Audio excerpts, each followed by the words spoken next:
Hi, my name is Mandikudza Sithole. I'm happy to be back to talk about some of the great insights we find in the Genesis account, the creation week, where God is exposing his character. And I decided to do an inspirational with a friend of mine on the Genesis account.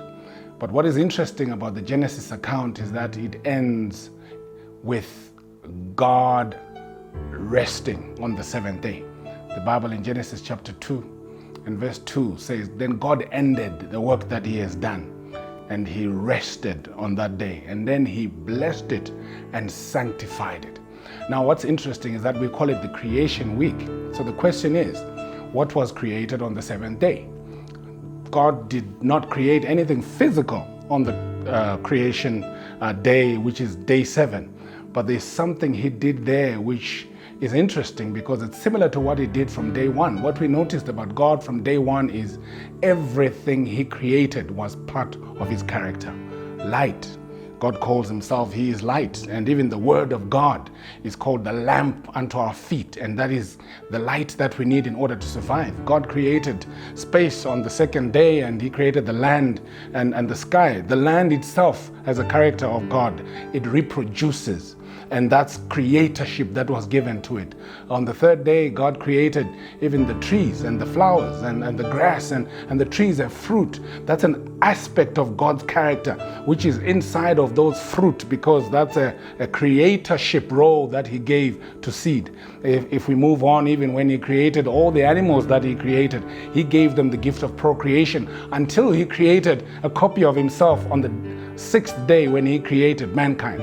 And so that shows that God was creating in essence his own character. But on the 7th day, he did something interesting.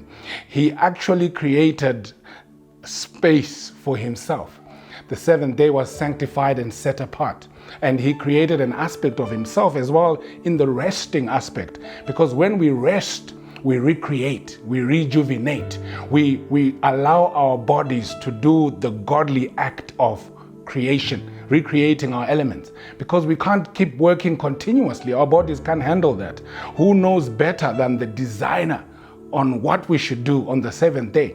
And this is why he even made it a commandment in Exodus chapter 20 and verse 8. It says, "Remember the Sabbath day to keep it holy. 6 days thou shalt labor." That means we have days for laboring, but the 7th day is when we should rest. Let me talk about the resting element. Our bodies need rest. A friend of mine, two actually, who worked for the same organization, we buried them this year, and they had the same narrative. They were the first ones at work, the last ones to leave. But unfortunately, they had cancer because their bodies could not take that continuous abuse of 24/7 because they did not follow the design of the master. Now, I'm telling you that we need to understand that it's important to work. We talked about it, but it's also important to rest. We need to understand that. The second element about rest is that God placed his presence in the 7th day. That means he prescribed what we ought to do on the 7th day. That's a holy day, sanctified. We need to reconnect with him. On this day, that's when he rejuvenates us spiritually. This is where his presence, he spends time with us, and we read and understand about him. We convocate, we gather together, and we enjoy the presence of the Lord. That means that for anyone to succeed in life, we need to understand and respect the natural laws. One of them is resting. The other one is understanding worship. We need to know that there is a creator. There is one who put everything together, who designed all that we see, all that we even don't see. But if we follow the natural laws of God that he put in place, we will enjoy the end result of being like God. So God is trying to restore himself in us. All God is trying to do is to make sure that we are perpetual. So if you find yourself not resting, you're not perpetuating life.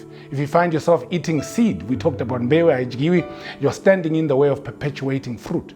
If you stand in the way of cutting down trees and not replanting, you're standing in the way of not perpetuating life and trees. If you find yourself not working hard, whether you're employed or not, if you don't work hard and you are employed, it means that you're not perpetuating your job. One day you're going to be fired. Then what will happen?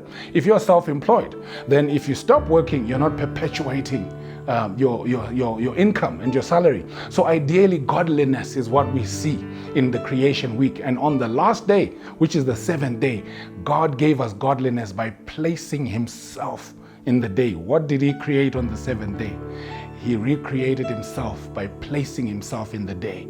And if we accept that and we spend time with him, we are rejuvenated, we are recreated. We need to rest and we need to Sabbath. Shabbat Shalom. God bless you.